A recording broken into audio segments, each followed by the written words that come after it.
So Utpal and Nipa, as I said, they come with very, very extensive experience. We are approximately the same age, so I come with 30 years of experience on managing money on the mutual fund side as well as the uh, insurance side. Uh, Philosophy wise, the way we differentiate ourselves, and again, don't want to spend too much time because we've covered this earlier, but हमारा जो basic philosophy है वो growth investing का है. And by growth we don't mean stock price growth तो आता ही है, लेकिन वो क्यों आता है? वो आता है क्योंकि प्रॉफिट ग्रोथ आता है. तो हम पहले देखते हैं कि कंपनी में प्रॉफिट ग्रोथ आएगा कि नहीं, न सिर्फ 1-2 साल के लिए, 2-3 साल के लिए, लेकिन 5 ईयर्स, 10 ईयर्स, 15, 20 ईयर्स तक ये कंपनी प्रॉफिटेबली ग्रो कर सकती है कि नहीं. और हमने ये देखा है कि जो कंपनीज बहुत लंबे समय तक प्रॉफिट ग्रोथ करती है तो उसकी जो वैल्यूएशन होती है ना, वो वैल्यूएशन अगले 2-3 साल के प्रॉफिट से डिटरमिन नहीं होती. उसकी वैल्यूएशन डिटरमिन होती है कितना लंबे समय तक ये प्रॉफिट ग्रो करेगी. The length of the runway of growth, the length of the path of growth is what will determine the market cap of the company today. Normally लोग क्या सोचते हैं कि ये कंपनी का प्रॉफिट अगले 3-4 साल में इतना इतना करके आएगा, तो वो हिसाब से हम उसको वैल्यूएशन दे देंगे, बट ऐसा नहीं होता. मार्केट क्या देखती है कि ये कंपनी की जो ग्रोथ है वो सस्टेनेबल है कि नहीं और कितने लंबे समय तक चलेगी. तो हमने ये देखा है कि खास करके जो high growth stocks and sectors होते हैं, और ये ज़्यादा इंपॉर्टेंट है क्योंकि स्टॉक मार्केट में हम जब इन्वेस्ट करते हैं तो वो स्टॉक प्राइस ग्रोथ के लिए करते हैं. और जैसे मैंने कहा कि स्टॉक प्राइस ग्रोथ कैसे आती है? प्रॉफिट ग्रोथ से आती है. तो जितने लंबे समय तक प्रॉफिट ग्रोथ आएगी एंड हाई प्रॉफिट ग्रोथ आएगी, उतनी वैल्यूएशन कंपनी की जो है वो फ्यूचर प्रॉफिट्स के बेस पे आएगी. और वो डिटरमिन करना ज़्यादा इंपॉर्टेंट है, क्योंकि आज की मार्केट कैप सपोज 10,000 करोड़ है, तो 10,000 में से 7,000 या 8,000 करोड़ जो है ना, वो कल परसों नेक्स्ट 2-3 साल के प्रॉफिट से डिटरमिन नहीं होती. वो 8,000 करोड़ जो एक्स्ट्रा है वो फ्यूचर प्रॉफिट्स पे आते हैं. तो as a analyst, as a fund manager, हम ये व्यू लेते हैं कि ये कंपनी कितना लंबे समय तक ग्रो कर सकती है. और ये जो 8,000 करोड़ जो पीछे के प्रॉफिट्स की वैल्यू है, उसे हम कहते हैं terminal value. That's why we are looking at our investment philosophy which is based on terminal value investing. So अगर मैं अपने आप को दूसरे फंड हाउसेज से कंपेयर करूं, तो काफ़ी सारे फंड हाउसेज जो होते हैं वो सिर्फ ग्रोथ को देखते हैं. Okay, and by growth as I say, वो नॉर्मली जो अगले 3-4 साल का जो प्रॉफिट ग्रोथ है 20%, 15%, 10%, 25% जो है, उसको लेके फिर एक मल्टीपल दे देते. आपने देखा होगा price to earnings multiple, P multiple देके फिर उसकी मार्केट कैप बना देते हैं. ये लोग ये करते हैं कि सबसे हाई ग्रोथ कहाँ पे है वही हम देखेंगे. दूसरे जो वैल्यू वाले जो फंड्स होते हैं, फंड मैनेजर होते हैं, वो सिर्फ ये देखते हैं कि ये कंपनी सस्ता है कि नहीं, इसका पी मल्टीपल जो है वो सस्ता है कि नहीं, इसकी डिविडेंड यील्ड ज़्यादा है कि नहीं, इसकी प्राइस टू बुक वैल्यू कम है कि नहीं. वो वैल्यू इन्वेस्टर्स हो गए. और तीसरा जो है कैटेगरी, जो कहते हैं कि जो स्टॉक में प्राइस मोमेंटम है, जो मार्केट में एक्टिव है आज कल, वो हम लेंगे. तो ये प्राइस मोमेंटम एक स्ट्रैटेजी होगी. हमारी जो स्ट्रैटेजी है वो ग्रोथ एट रीजनेबल वैल्यूएशंस है. हम ग्रोथ भी देखते हैं, हम वैल्यूएशंस भी देखते हैं, लेकिन जिस तरह से हम वैल्यूएशंस को देख रहे हैं वो, जैसे मैंने कहा, एक लॉन्ग टर्म व्यू लेके हम एस्टिमेट करते हैं.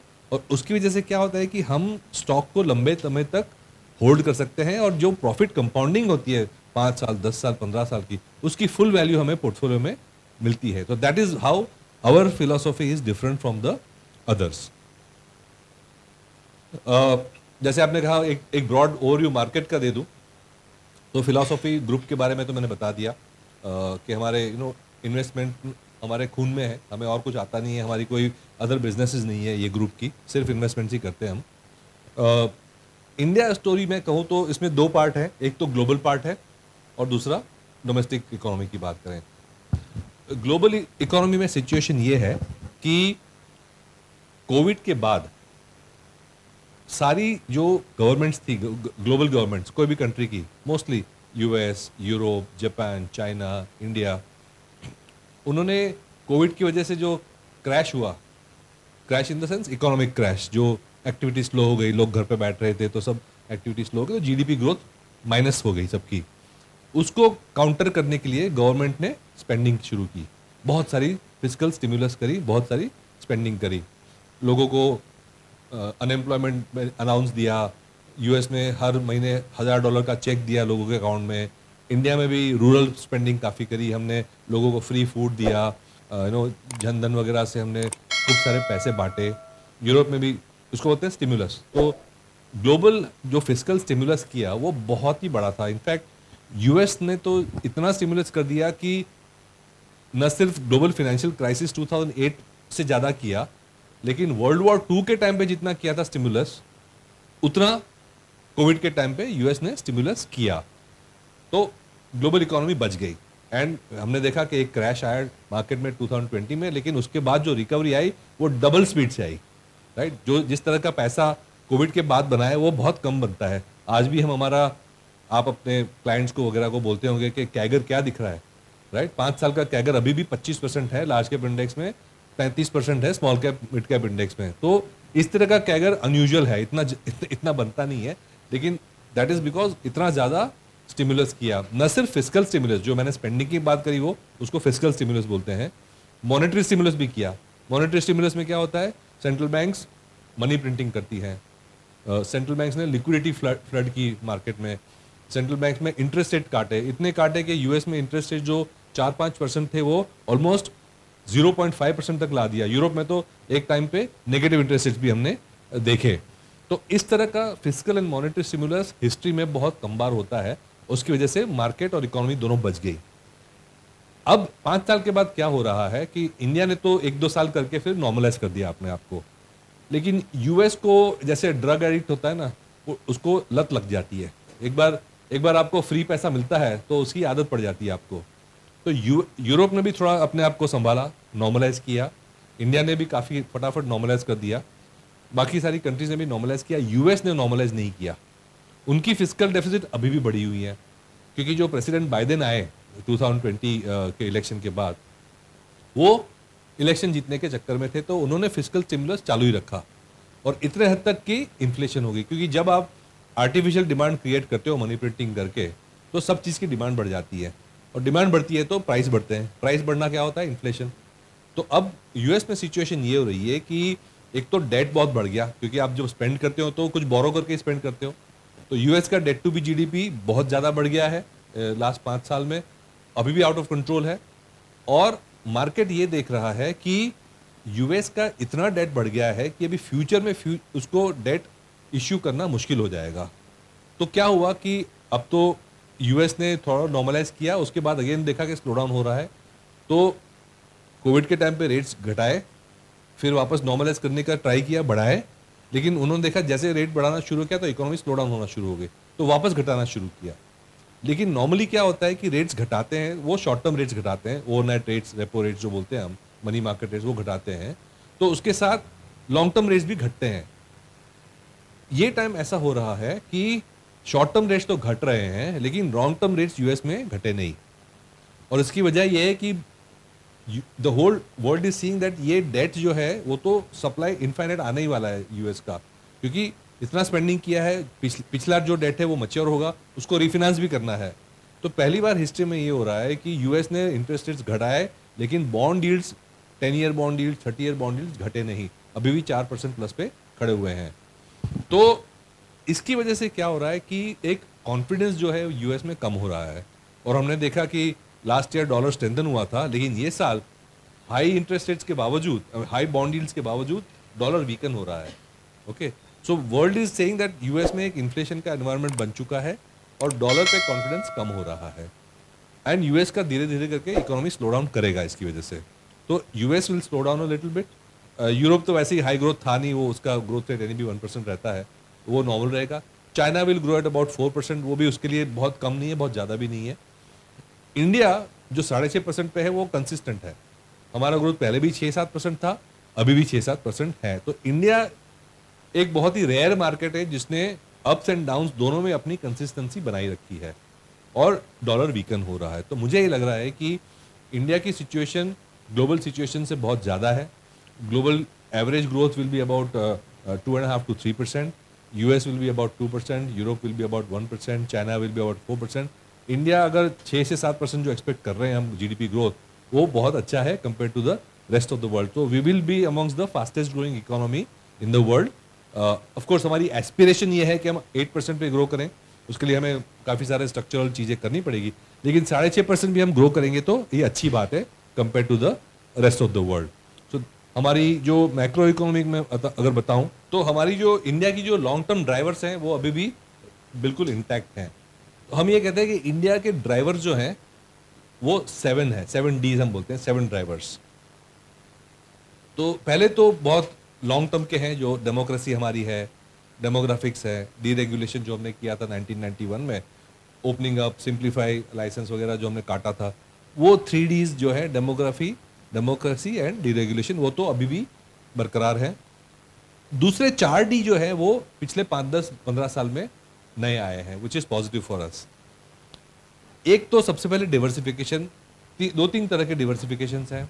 एक तो हमारी इकोनॉमी में नए नए सेक्टर्स आ रहे हैं, जैसे कि रिन्यूएबल्स हैं, पावर ट्रांसमिशन एंड डिस्ट्रीब्यूशन में हम स्पेंडिंग जिस तरह से कर रहे हैं, मैन्युफैक्चरिंग कैपेसिटी में जिस तरह से गवर्नमेंट PLI स्कीम्स वगैरह दे के एक्सपांड करवा रही है, वो एक डिवर्सिफिकेशन ऑफ द इकोनॉमी हो रहा है।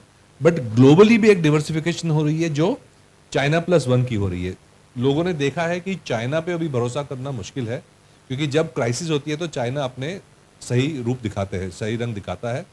कोविड के टाइम पे चाइना ने जो 80-90% of the bulk drugs in certain categories like penicillin वगैरह जो चाइना बनाता है, ऑलमोस्ट 100% चाइना बनाता था, उसने सप्लाई कम कर दी।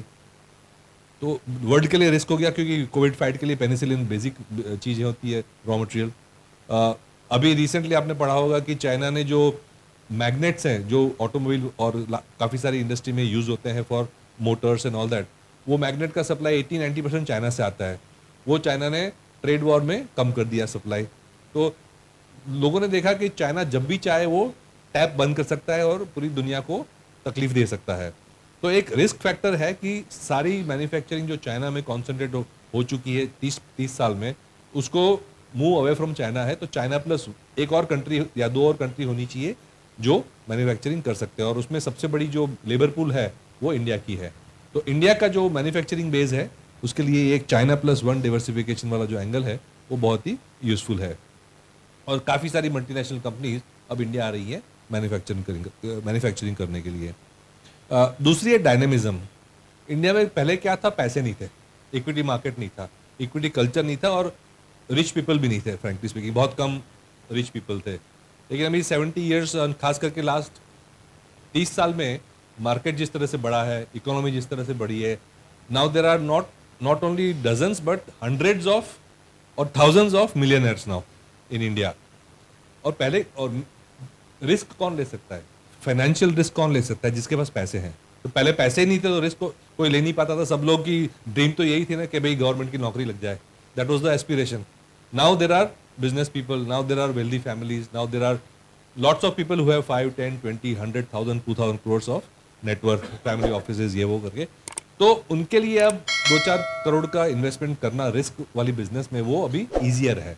तो वो कैपिटल पहले अवेलेबल नहीं थी, और उसकी वजह से अब अवेलेबल होने से हमारी इकोनॉमी में डायनेमिज्म बढ़ी है। अभी आपके पास कोई अच्छा आइडिया है एज अ बिजनेस, लेकिन पैसे नहीं है, तो पैसे मिल जाते हैं। 2-4 जन मिलके 1-1, 2-2 करोड़ भी इकट्ठा कर लें तो 10 करोड़ हो जाते हैं। और हमने काफ़ी सारी ऐसे सर्कल्स हो चुके हैं, वेंचर कैपिटल बोलो, प्राइवेट इक्विटी बोलो, उस तरह के इन्वेस्टमेंट्स मिल जाते हैं। तो that is creating a lot of dynamism in the economy. Risk capital, जो एंटरप्रेन्योरियल माइंडसेट कहते हैं, जो बिजनेस वाला माइंडसेट कहते हैं, वो इंडिया में बढ़ रहा है। और उसकी वजह से literally thousands of startups are happening every year. Literally हजारों आइडियाज हैं जो फंड हो रहे हैं हर साल अभी।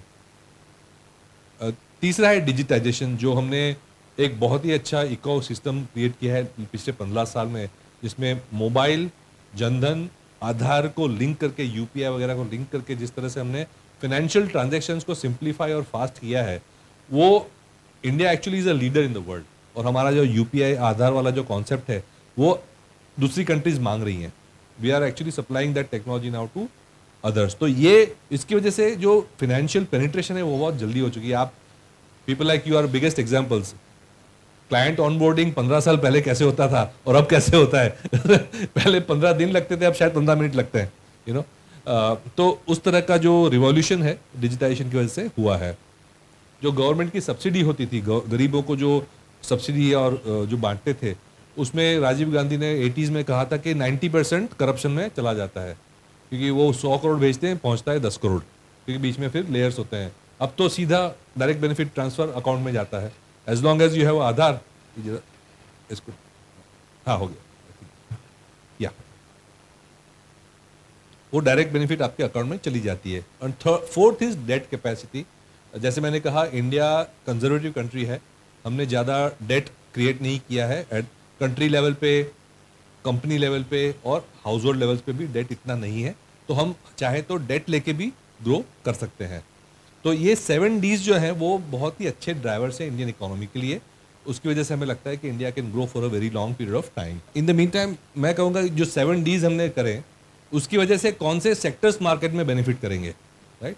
ये तो ड्राइवर्स थे, वो ड्राइवर्स कौन से सेक्टर्स को बेनिफिट करेंगे वो ये है।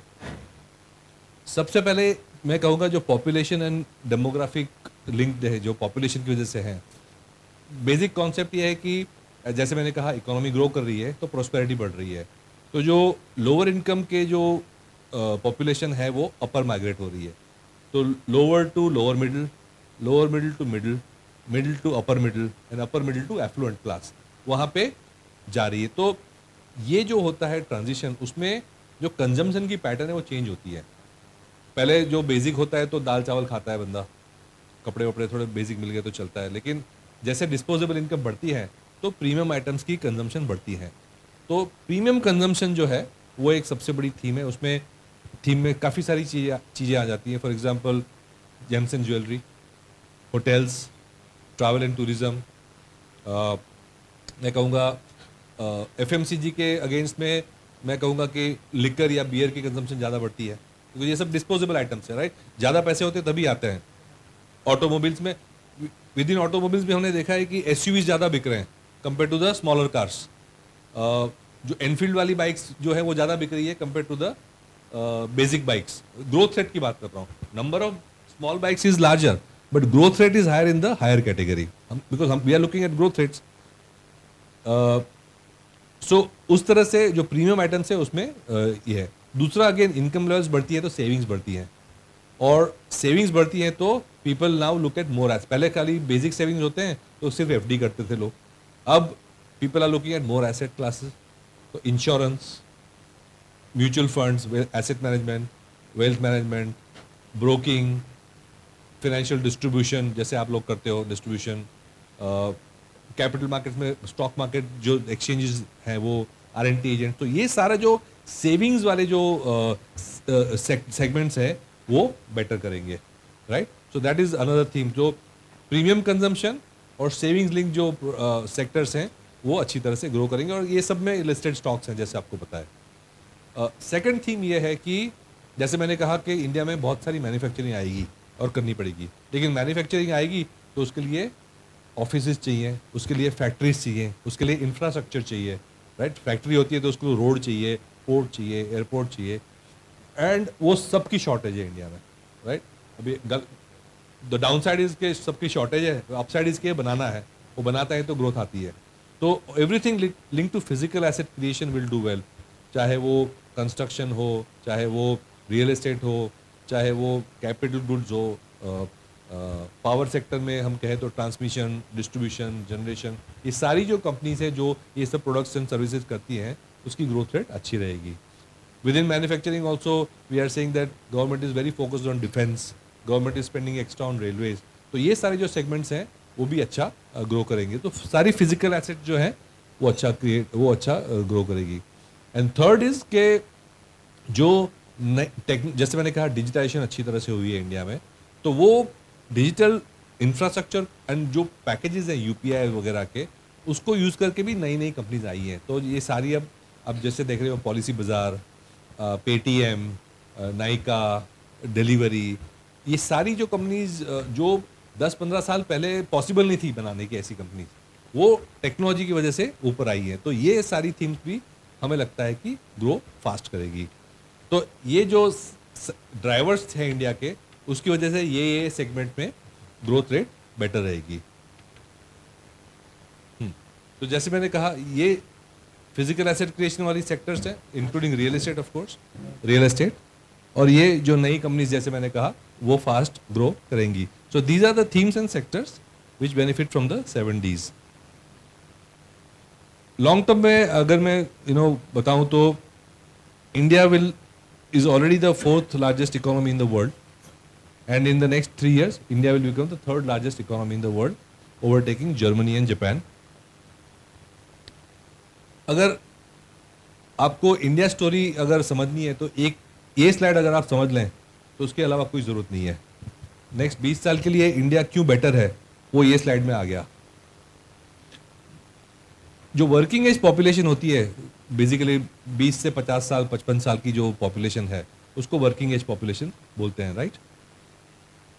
India is the only country in the world which will add huge number of people to the working age in the next 20 years. बाकी सब कंट्रीज में जो बर्थ रेट है वो कम हो गई है, तो जो number of people dying is lesser than the number of people being added to the working age population is far lesser compared to the death rate. इसकी वजह से क्या हो रहा है कि कंट्री बाय कंट्री जो है खास करके वेस्ट में बट इंक्लूडिंग चाइना, वहाँ पे जो 20 to 50 वाली जो 55 ईयर्स एज की पॉपुलेशन है वो कम होती जा रही है. तो चाइना की पॉपुलेशन ऑलरेडी 3 साल पहले पीक आउट हो गई है, हमारी तो अभी भी ग्रो कर रही है. तो इफ़ यू रिमेंबर हेडलाइंस हुई थी कि India is now bigger than China in terms of population. वो इसकी वजह ये है क्योंकि चाइना में बर्थ रेट कम होता जा रहा है, वर्किंग एज पॉपुलेशन भी कम होती जा रही है. तो नेक्स्ट 20 साल का अगर स्टोरी देखें हम तो इंडिया में 15 करोड़ लोग ऐड होंगे वर्किंग एज पॉपुलेशन में, राइट. हमारी टोटल पॉपुलेशन 140 करोड़ है, नेट एडिशन होगी 15 crore just to this working age population. और ये पॉपुलेशन सबसे इंपॉर्टेंट है क्योंकि यही पॉपुलेशन काम करती है, वर्किंग जो प्रोडक्शन करती है, जीडीपी बढ़ाएगी. यही पॉपुलेशन कंज्यूम भी करेगी क्योंकि जब इनकम होती है तो कंज्यूम भी करती है, और यही पॉपुलेशन सेविंग्स भी करेगी, राइट. तो ये 15 करोड़ की जो एडिशन हो रही है पॉपुलेशन की वो यूनिक है. कोई कंट्री ऐसी नहीं है जो इतनी पॉपुलेशन ग्रो करेगी. चाइना, जब हम 15 करोड़ ऐड करेंगे तो चाइना 12 करोड़ लोग कम होगा चाइना में वर्किंग वर्कर्स का. यूरोप में 5 करोड़ कम होंगे, जापान में 1 करोड़ कम होंगे, right.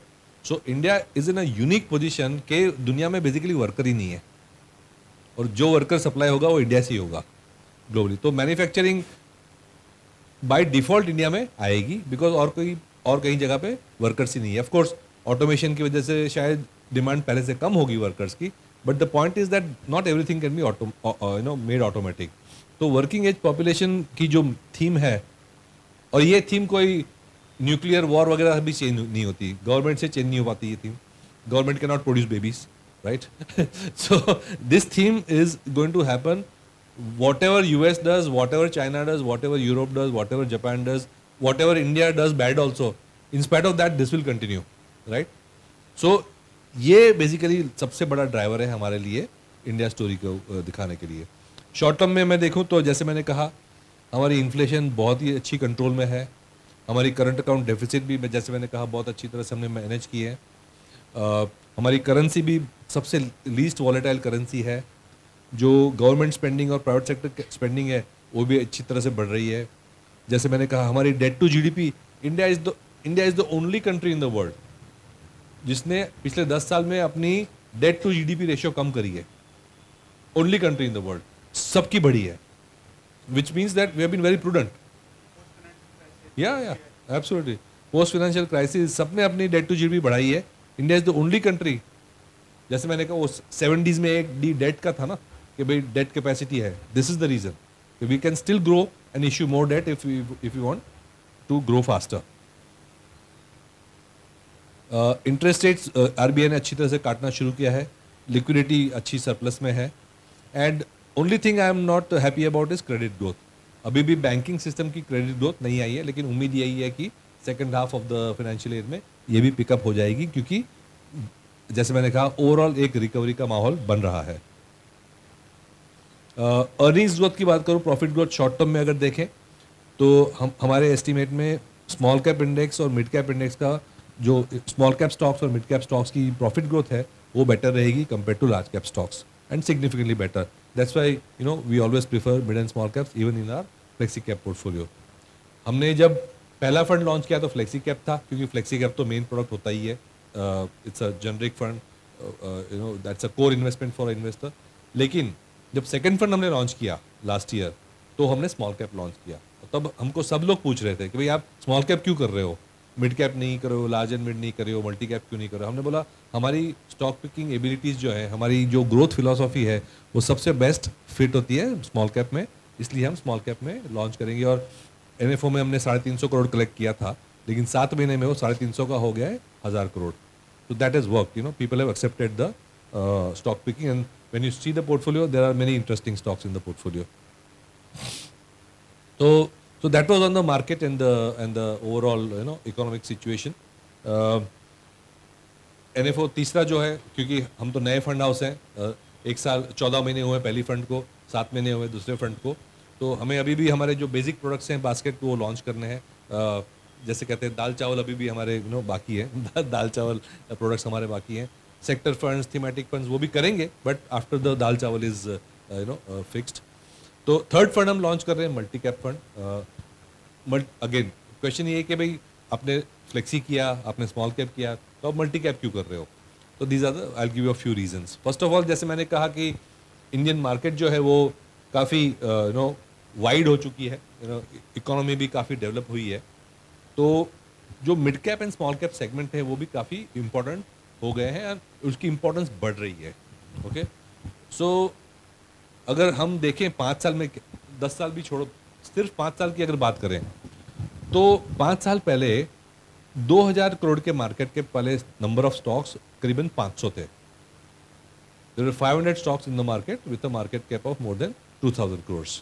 Today there are about 1200 stocks with a market cap of more than 2000 crores. So that is up by almost 2.5 times, right? जो डेफिनेशन आपको पता होगा कि लार्ज कैप क्या कहते हैं, मिड कैप क्या कहते हैं, स्मॉल कैप क्या कहते हैं। तो लार्ज पहले जो 100 स्टॉक्स हैं उसको लार्ज कैप बोलते हैं, नेक्स्ट 150 स्टॉक्स को मिड कैप बोलते हैं, और उसके नीचे जो है वो 250 के बिलो जो है उसको स्मॉल कैप बोलते हैं। तो 5 साल पहले जो सबसे बड़ा मिड कैप स्टॉक था उसकी मार्केट कैप 25,000 करोड़ होती थी, आज 1 लाख करोड़ है।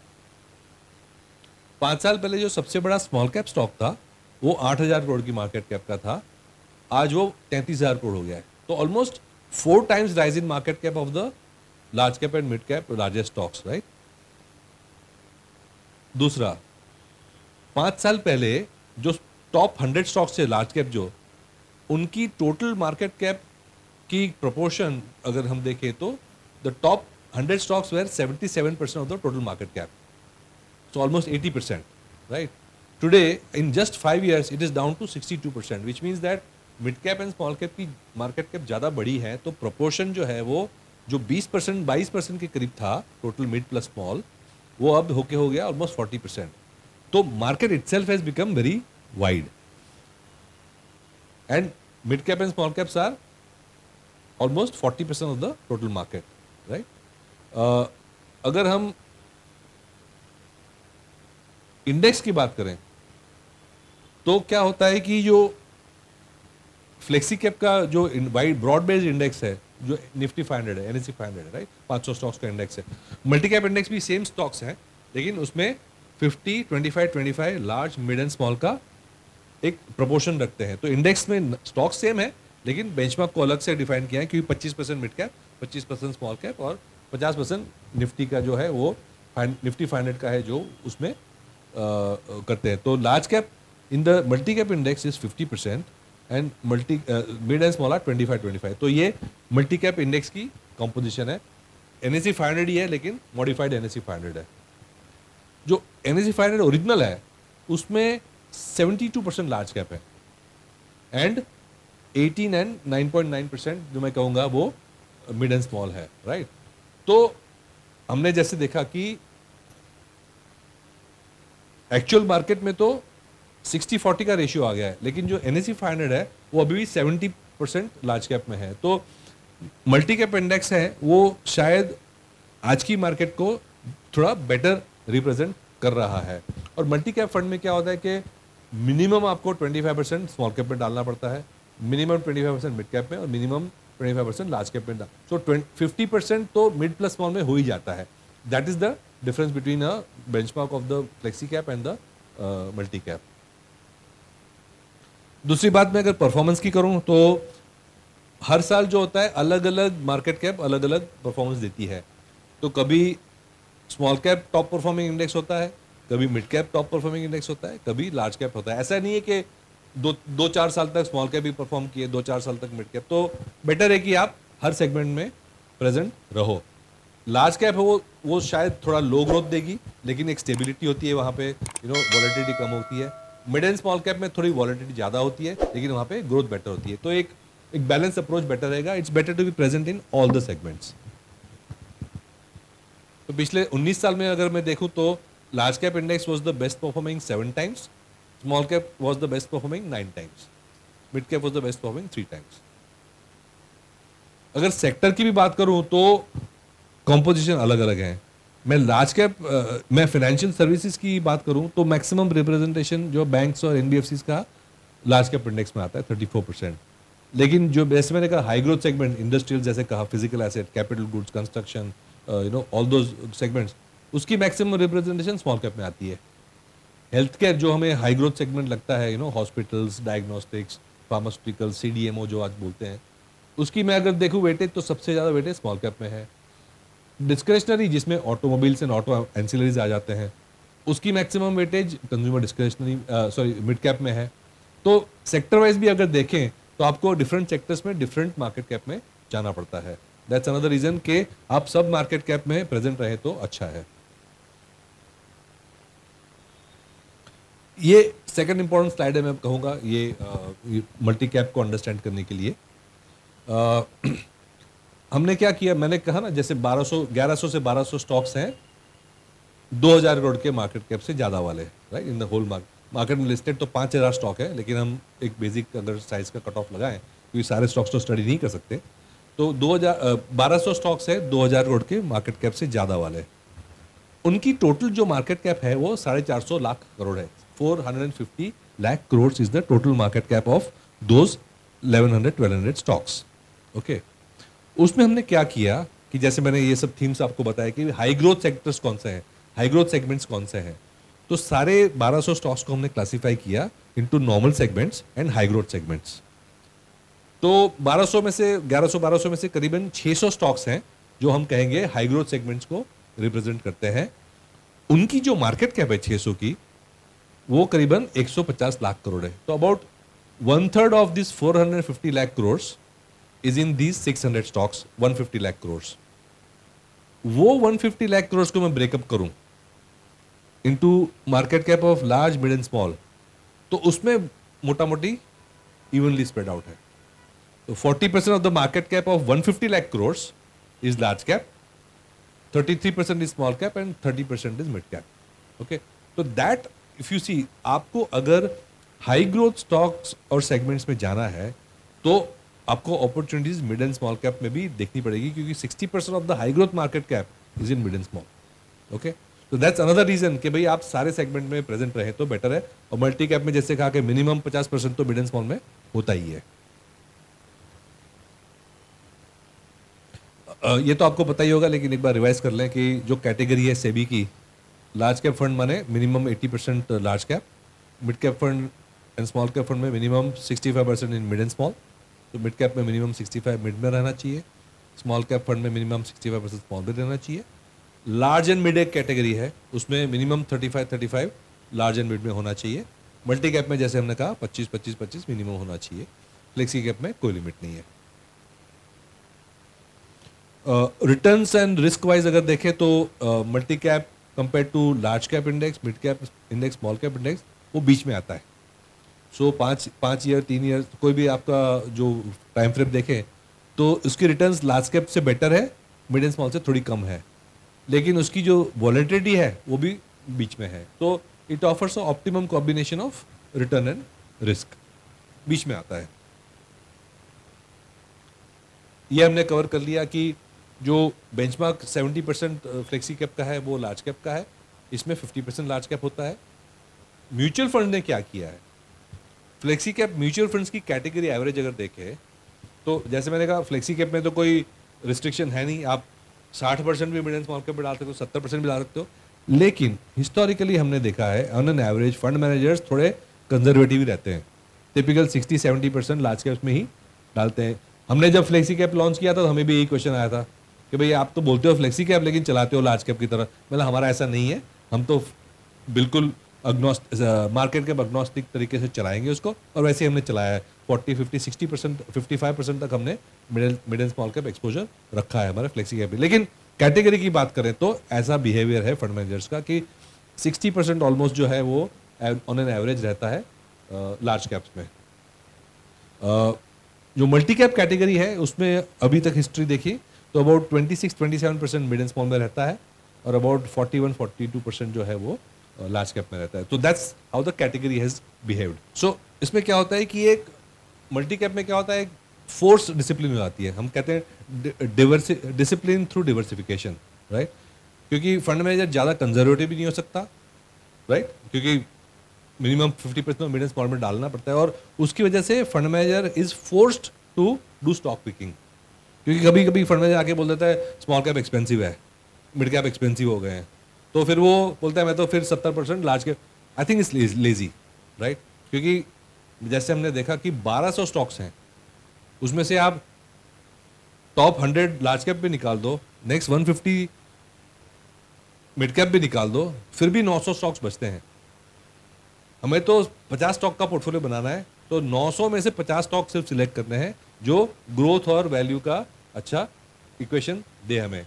तो क्या कोई फंड मैनेजर इतनी मेहनत करके 50 स्टॉक सिलेक्ट नहीं कर सकता, राइट। तो हमने मीडिया में भी कभी कभी स्टेटमेंट देखे कि mid caps are expensive, small caps are expensive, but that's a very very loose statement. You can't say all 900 small caps are expensive, you can pick and choose. तो हमारा अप्रोच हमेशा stock picking का ही रहा है। Category जो multi cap की है अच्छा ग्रो करी है लास्ट 4 साल में। 20,000 करोड़ की कैटेगरी थी, वो ऑलमोस्ट 2 लाख करोड़ की कैटेगरी हो गई है। People are liking the category. So why multi cap fund, जैसे मैंने कहा, discipline with diversification, risk reward हमने देखा कि इस between the large cap and mid and small cap. And जो फंड मैनेजर की इमोशनल बायसेस होती है, जैसे मैंने कहा कभी कभी फंड मैनेजर कुछ ज़्यादा ही कंजर्वेटिव हो जाते हैं तो आपकी अपसाइड अपॉर्चुनिटी मिस हो जाती है, तो वो भी ये लिमिट करता है, क्योंकि फंड मैनेजर के पास डिस्क्रिप्शन कम है। मैथमेटिकली भी देखें तो 25% अगर आपने बोला है मिड कैप में होना चाहिए मिनिमम, तो आप 25 तो नहीं रखोगे, उसको 26 या 27 ही रखोगे। सेम स्मॉल कैप, तो अगर 26% भी हमने स्मॉल एंड मिड में रखा तो 52% तो पोर्टफोलियो का गया, राइट। 52% पोर्टफोलियो तो मिड एंड स्मॉल में चला ही गया। उसके बाद 3-4% कैश रखते हैं, टिपिकली फंड में देखा होगा आपने, 3-4% तो कैश होती है। तो 52 + 4 इज 56%, तो बचा 44%। वो 44% में 25% तो लार्ज कैप में जाएगा, तो बचा 19%। उतना लीवे है फंड मैनेजर के पास कि ये 19% को आप फिर डिवाइड कर लो जहाँ भी करना है आपको, लार्ज मिड एंड स्मॉल में। तो that is the broad approach of multi cap category. हम उसको कंपेयर करते हैं बुफे वर्सेस थाली। जो आपकी जो फ्लेक्सी कैप कैटेगरी है वो बुफे है, कि जहाँ पे सब कुछ फैला हुआ है, जो भी जाके खा लो, बहुत ज़्यादा ही चॉइसेस हैं, कन्फ्यूजन है कि भाई क्या खाए क्या ना खाए समझ में नहीं आता। इसमें एक फिक्स थाली है मल्टी कैप में कि भाई 25 तो आपको मिनिमम ये खाना ही है आपको, फिर जो अच्छा लगा वो ऐड कर लेना, तो नेक्स्ट टाइम सेकंड सर्विंग में ले लेना। तो ये थाली वर्सेस बुफे का कॉन्सेप्ट है ये। So that's where we are. जो मल्टी कैप इंडेक्स है उसने फ्लेक्सी कैप जो 500 जो इंडेक्स है उससे थोड़ा बेटर परफॉर्म किया है, but that is also because mid caps and small caps have done better in the last 10 years. But in general, that is the trend so far. So that's where we are. I think जो भी fund के बारे में बोलना था तो बोल दिया, and happy to take any questions.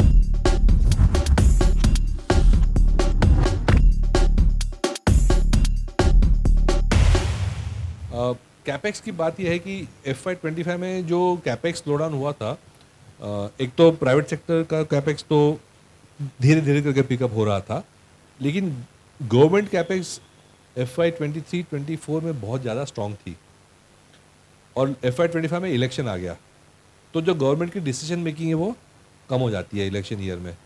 तो हमने देखा कि पहले 7-8 महीने जो थे फाइनेंशियल ईयर के, उसमें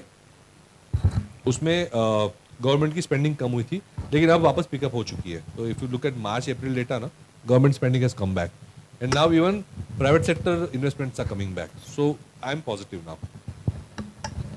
Sir, do you think escalation in Middle East may drive correction in the overvalued Indian stocks? आप ओवरऑल बोल रहे हो, मैं बोल रहा हूँ? जनरली जो मैं तो ओवरऑल नहीं बोल रहा हूँ. बट देखो, मिडिल ईस्ट का सबसे बड़ा इम्पैक्ट फ्रेट कॉस्ट में आएगा एंड ऑयल में हो सकता है, ऑयल प्राइसेस में. मुझे लगता है कि ऑयल का जो बॉटम $60 था और अभी $75 तक आया है, $80-85 तक इंडिया अब्सॉर्ब कर सकता है. Okay, I don't think we'll have a problem with that. There is enough buffer to cut taxes and reduce import duties and manage the oil prices. हाँ, अगर बहुत ज़्यादा सिचुएशन सीरियस हो जाती है और 100 वगैरह जाती है तो इंडिया को थोड़ा इम्पैक्ट आ सकता है इन्फ्लेशन में, current account deficit, trade deficit वगैरह में. Otherwise as of now the situation seems to be manageable. I don't think the markets are overvalued. जैसे हमने देखा कि जो वैल्यूएशन है हमेशा ग्रोथ के कंपैरिजन में देखना चाहिए. खाली वैल्यूएशन देखने का कोई फायदा नहीं है, क्योंकि हमारी ग्रोथ भी अच्छी है तो हमारे थोड़े पी रेशियो भी ज़्यादा दिखेंगे. But that is because market is saying that, जैसे हमने टर्मिनल वैल्यू का कॉन्सेप्ट क्या है कि जहाँ पे मार्केट को लगता है कि ये स्टॉक या सेक्टर लंबे समय तक ग्रो कर सकता है, उसकी करंट पी तो ज़्यादा ही दिखेगी. तो वो स्टॉक पे भी अप्लाई करता है वो लॉजिक, और कंट्री पे भी अप्लाई करता है. इंडिया की जो पी है वो हमेशा पिछले 25 साल भी देखो तो ग्लोबल पी से ज़्यादा ही रही है, क्योंकि हमारी ग्रोथ भी ग्लोबल से ज़्यादा रही है ना. Sir, my question is tariff, geopolitical risk, and de-escalation in global growth, oil prices, and somewhat equity valuation.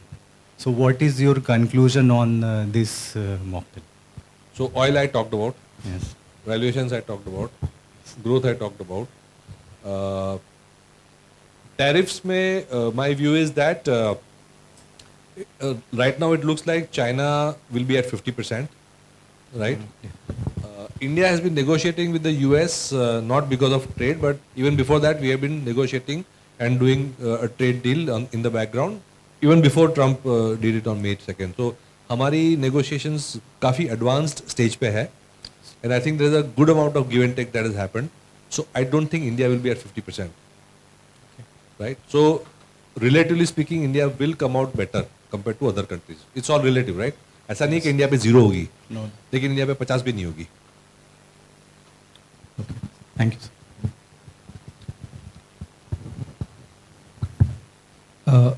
Sir, do you think in current situation SIP and STP will be better option to allocate funds? SIP and STP तो by default strategy अच्छी है, right?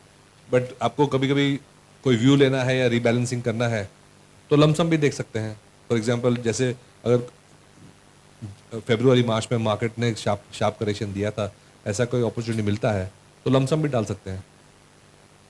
सी long term में तो story अच्छा ही है, and any panic और any crash has always been a good buying opportunity. तो तब जाके लमसम कंसिडर कर सकते हैं. Sir, your view on gold and silver? Very positive, because जैसे मैंने कहा ना कि यूएस डेट में फंस चुका है, राइट? डेट ट्रैप में है, and the only way to reduce, और नॉट रिड्यूस, डेट रिड्यूस तो होगा नहीं, बट उसकी सॉल्यूशन यही है कि they will have to do more and more money printing. So money printing leads to inflation, money printing also leads to asset price inflation. तो gold, silver, ये जो सब है, बिटकॉइन ऑल्सो, ये सब एसेट क्लासेस जब मनी प्रिंटिंग होती है तो पीपल हाइड देयर. इनफैक्ट जैसे मैंने कहा, स्टार्टिंग में ही कहा था कि डॉलर पे कॉन्फिडेंस कम हो रहा है. डॉलर एक सॉलिड इन्वेस्टमेंट था हमेशा के. पहले क्या होता था कि जहाँ भी प्रॉब्लम होती है, ग्लोबल अनसर्टेनिटी होती है या रिस्क होती है, तो people use to buy dollar assets, right? कि भाई चाइना, मिडिल ईस्ट में वॉर हो गया, ऑयल प्राइस का प्रॉब्लम हो गया, ग्लोबल फाइनेंशियल क्राइसिस जो यूएस ने क्रिएट करी थी, इवन तब भी देखे तो डॉलर अप्रिशिएट हुआ था, क्योंकि safety of the dollar was considered. अब ऐसा नहीं हो रहा है. धीरे धीरे करके वो कॉन्फिडेंस घट रहा है. तो एंड ग्लोबल सेंट्रल बैंक्स अब 1950s, 60s, 70s में देखें तो गोल्ड बाई करती थी. 70s, 80s के बाद because dollar became very confident, people became very confident on the dollar. Central banks ने भी गोल्ड बाय करना कम कर दिया था, बहुत कम कर दिया था इनफैक्ट। पिछले 3 साल में अगेन सेंट्रल बैंक्स जो है China, Europe, UK, India, RBI वापस गोल्ड बाई शुरू कर दिया है, gold buying, because they want to diversify away from the dollar. तो ये एक स्ट्रक्चरल आई थिंक डिमांड है। जब तक ये मनी प्रिंटिंग चालू रहेगी यूएस में, I think gold and silver should also do well. Sir, what worries you most at this point of time? What worries me most? Worry तो नहीं कहूँगा, but the things I am looking forward कि भाई banking credit अभी भी क्यों pickup नहीं हो रही है। अभी भी सिंगल डिजिट क्रेडिट ग्रोथ है। If India has to grow at 7%, credit growth at least has to be 13% और 12%। वो कब होगी? आई एम होपिंग के नेक्स्ट, क्योंकि आरबीआई ने अच्छी लिक्विडिटी दी है, तो नेक्स्ट फ्यू मंथ्स में होपफुली हो जाएगी। That is one. And second is अभी these things are very sometimes black swan बोलते हैं ना, वो इवेंट्स है। तो जिस तरह से ईरान के पास न्यूक्लियर वेपन्स है कि नहीं हमें पता नहीं, ईरान का एम्यूनिशन सप्लाई कितना है वो हमें पता नहीं। तो ये सब चीज़ में एस्केलेशन सडनली ओवरनाइट हो सकती है, ब्लैक स्वान इवेंट हो सकता है। Those kind of risk are there in the market. Sir how to plus अपने नेबर तो है ही, अभी तो उनको मार के बिठा दिया झापट मार के, but unfortunately we did not destroy everything. So वो आज नहीं तो कल वापस आके खड़ा हो जाएगा। sir how to identify a good money manager? I am there. I think good money manager is all relative because उसके लिए आपको ये समझना है कि आपके ऑब्जेक्टिव्स क्या हैं और आपकी पर्सनालिटी क्या है। जैसे मैंने कहा ना, अलग अलग मैनेजर्स की अलग अलग स्टाइल रहती है। प्योर ग्रोथ होता है, प्योर वैल्यू होता है, प्राइस मोमेंटम होता है, लॉन्ग टर्म होता है, शॉर्ट टर्म होता है। आपको क्या सूट कर रहा है वो आपको देखना है, बिकॉज कोई एक स्टाइल हमेशा परफॉर्म नहीं करती। जैसे सेक्टर रोटेशन होता है वैसे स्टाइल रोटेशन भी होता है। तो जब रोटेशन होती है और जब आपकी स्टाइल परफॉर्म नहीं करती है तो आपकी कॉन्फिडेंस इंटैक्ट रहती है कि नहीं, that is important. And that's where your study and your understanding of your own requirements will come into the picture. अगर आप इनहेरेंटली वैल्यू वाले हैं तो आपको ग्रोथ नहीं जमेगा, राइट? और आप ग्रोथ वाले हैं तो आप वैल्यू की तरफ पेशेंट नहीं रह पाओगे। तो आपको और आपके कस्टमर को अपने आप को समझना पड़ेगा। उसके लिए कोई फंड मैनेजर अच्छा बुरा नहीं होता, बिकॉज हम लोग सब IIT, IIM वही सब के बैकग्राउंड वाले हैं, तो दिमाग सब में है, स्टाइल अलग अलग है, पर्सनैलिटी अलग अलग है। So, considering the current market situation, which are overweight and underweight sectors? So we are overweight on most of the domestic segments. इसमें सबसे बड़ा ओवरवेट हमारा इंडस्ट्रियल्स में है, जिसमें वही जैसे मैंने कहा capital goods, construction, defence, railway, power, T&D, renewables, ये सारा जो है वो उसमें आ जाता है, इंक्लूडिंग रियल एस्टेट। उसमें हम ओवरवेट है। Second, we are overweight on some of the auto ancillary names. We are overweight on the capital market theme. जैसे मैंने कहा कि सेविंग्स वाले जो हैं, सो NBFCs तो हमें पसंद ही है, NBFCs तो है ही हमारे पास, लेकिन within financial NBFCs and the capital markets link themes like asset management, wealth management, broking, those kind of things. Underweight में है हमारा IT, अंडरवेट में है utilities and all global commodities, steel, oil and gas, coal, वो सब में हम underweight हैं।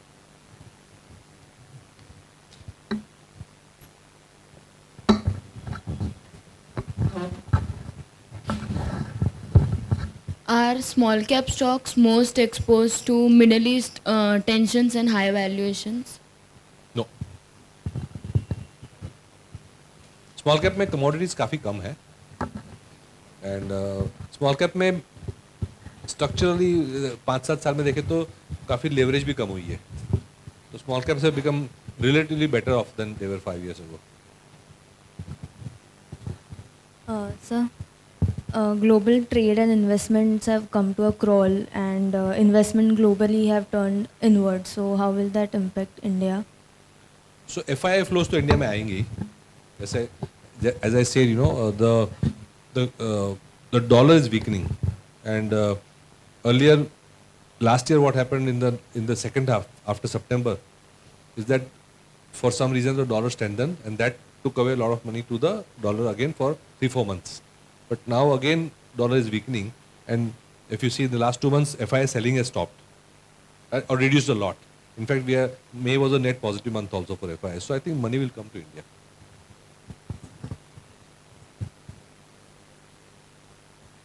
Mike there?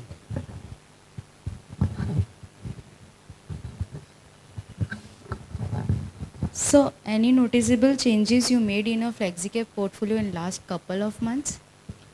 We are very active actually. So every month we have about 60 stocks typically in the portfolio. And every month about anywhere between 5 to 10 stocks go in and out. But the sectoral themes have more or less remained the same. Like the overweights and underweights that I talked about, वो more or less plus minus same ही है. But within that stocks may change. Would you like to share your opinion on how do you measure success both in your personal and professional life? No. ये तो 2 घंटे चाहिएंगे.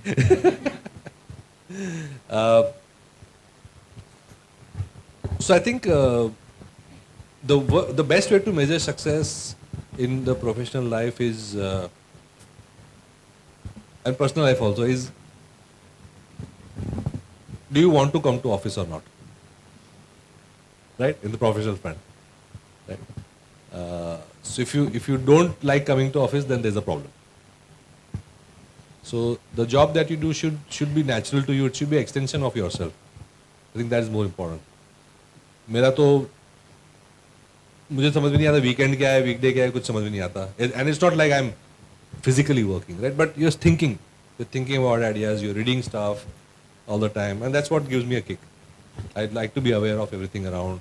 ये stock में क्या हो रहा है, ये sector में क्या हो रहा है, global में क्या हो रहा है, ये hundreds of emails and things we read every day, and that gives me a kick. I feel stimulated because so I like coming to office.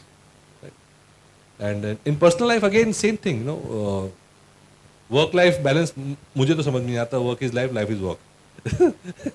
I have 3 club memberships which I never go to.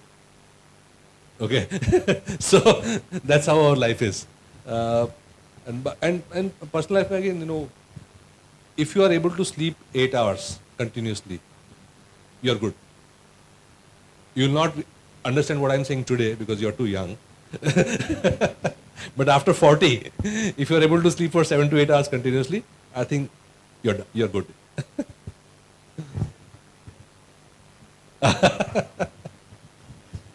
Please, absolutely. Yes.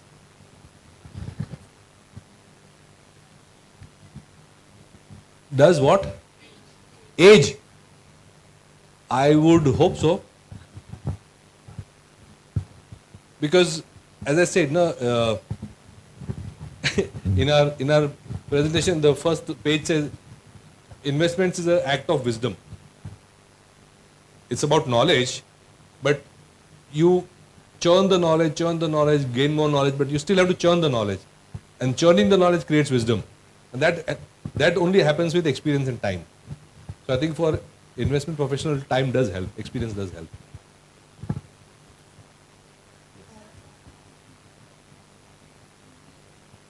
Non-financial? Everything is non-financial. See, everything has to fall together for you to be financially successful, right? So you'll be financially successful only if you are professionally and personally successful. So ultimately, who you are is what will determine how successful you become. And luck. I think kuch bhi karo 70%, 80% lucky hai. Being born in the right place at the right time. Being born in India compared to being born in Afghanistan as a lady. You're lucky, right?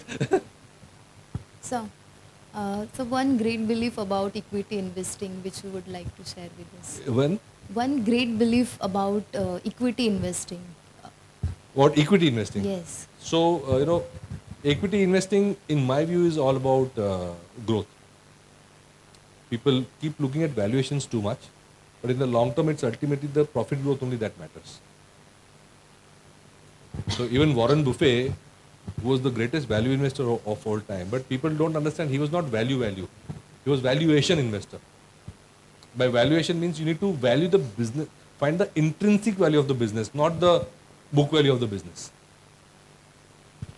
His guru started with cheapness. कि भाई उसका book value 100 है तो हम 50 में खरीदेंगे, 25 में खरीदेंगे. होता है मार्केट में, ऐसा भी होता है. तो वो 25 का अगर 100 भी हो गया तो 4 गुना हो गया. That is pure value investing. But that doesn't work in the longer term. In the longer term, what matters is how the company is able to multiply its profits. It's all about growth. In fact, sorry. So the difference between value investing and growth investing, just to touch upon, elaborate a little bit. Value and कोई गलत सही गलत बात नहीं. It's up to your personality and how you look at things. Value investor क्या बोलता है कि ये कंपनी की जो इंट्रिंसिक वैल्यू है वो अगर 100 है तो मैं उसको 25 में खरीदना चाहता हूँ ताकि वो 100 का 110 पे भी मैं बेच पाऊँ. Because market always overshoots and undershoots. So sometimes it will become 110, 120. So if I buy it at 20 or 25 and sell it at 120, it's still, I'll make 5 times my money or 4 times my money. That's how a value investor would look at it. A growth investor will say that the intrinsic value is 100. I can't keep on waiting for it to come to 20. वो आए ना आए क्या पता. अभी मेरे को 80 में भी मिल रहा है, 90 में भी मिल रहा है, 105 में भी मिल रहा है. लेकिन मुझे ये लगता है कि इसकी प्रॉफिट्स 15 या 20% कंपाउंडेड ग्रो करेगी नेक्स्ट 20 साल के लिए. तो उतना तो मिनिमम रिटर्न कैगर तुम्हें जो मिल ही जाएगा. So I am not waiting for it to come to 20. I will buy it at 80 or 110. But I'll still make compounded returns because earnings I am expecting it to grow. So I'm focusing on earnings. The value guy is focusing on buying it cheap. So that's how the difference in value investing versus growth investing comes.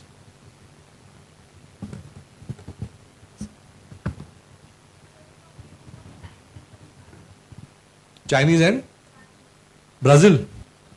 So BRICS में 2 ही बचे हैं. Are और सी तो निकल गए. Are तो इस basket case war में है. सी अभी किसी को भरोसा नहीं रहा सी पे, क्योंकि चाइना को 1990 में WTO में इंक्लूड करके, वर्ल्ड ट्रेड में इंक्लूड करके अजम्पशन ये था कि चाइना से जैसे ही ट्रेड करेंगे तो चाइना ओपन अप होगा तो ट्रांसपेरेंट होगा और शायद थोड़ा डेमोक्रेटिक हो जाए. लेकिन उल्टा ही हुआ. चाइना ने सारी टेक्नोलॉजी तो ऑब्जॉर्व कर ली लेकिन ओपन अप नहीं हुआ. और इस तरह से ऑब्जॉर्व करी कि now they are in some ways better than most of the other countries also and they are still hostile. तो ये मैसिव सिक्योरिटी इशू हो गया ग्लोबल के लिए. तो सी गया. अभी nobody wants to give technology to China anymore. तो बचा बी और आई. एंड तो B is good but they are not as sophisticated as, they are still dependent mostly on commodities. India is the only country where we have a diversified economy.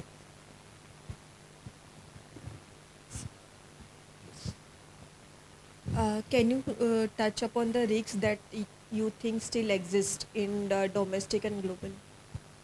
Domestic में सबसे बड़ा risk ये है structural. Again कल की बात नहीं कर रहा हूँ, but our bureaucracy and the local level corruption should not prevent the manufacturing story to fizzle out. Because we need the manufacturing story because GDP growth तो आ जाएगा क्योंकि सॉफ्टवेयर अच्छा कर रहा है, सर्विसेज अच्छा कर रहा है. सर्विसेज में 1 करोड़ जॉब्स हैं या 2 करोड़ जॉब्स हैं. हमें तो हर साल 2 करोड़ जॉब्स क्रिएट करने हैं. सर्विसेज में टोटल जॉब्स अभी तक 2 करोड़ हैं, but we need to create 1 crore to 1.5 crores to 2 crore jobs every year. That can only happen with manufacturing and real estate and construction. तो वो ग्राउंड लेवल करप्शन और bureaucratic red tape में वो कम नहीं होना चाहिए. नहीं तो फिर वो 15 करोड़ लोग क्या करेंगे? They will be jobless. That's not good.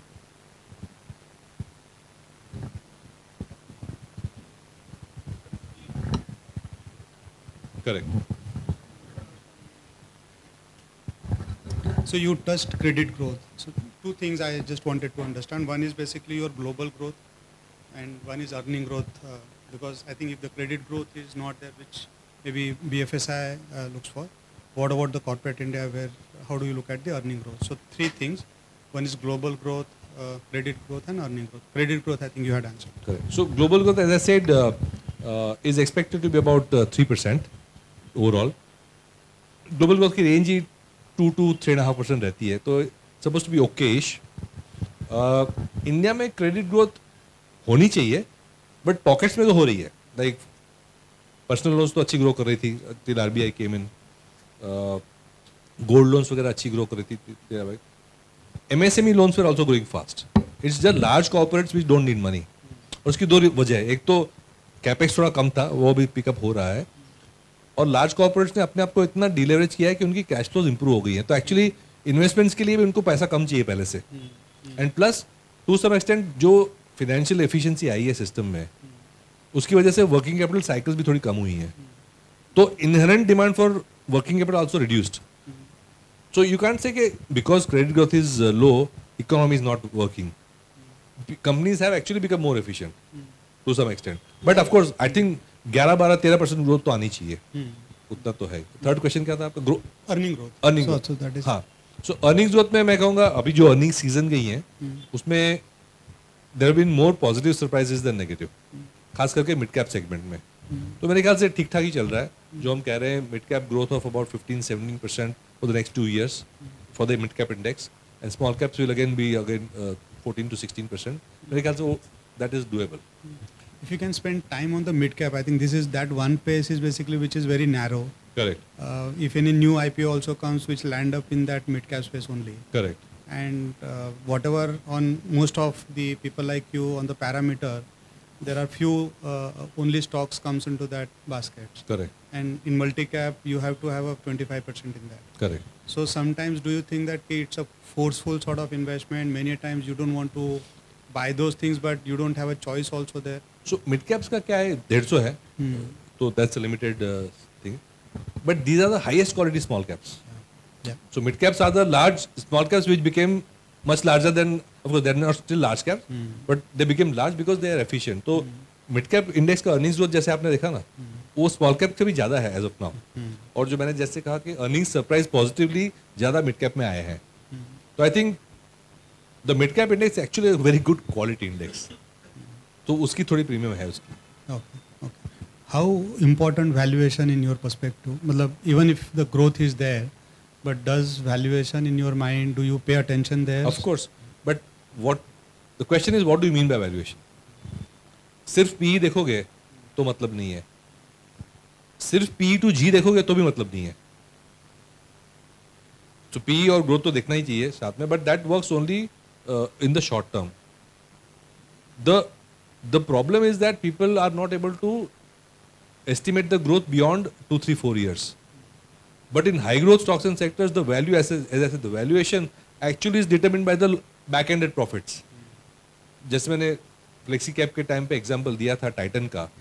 तो जो टाइटन की जो 2006 में प्रॉफिट थी, 2006 में मार्केट कैप थी 4000 करोड़ की, वो आज उसका प्रॉफिट है. So that is the power of compounding.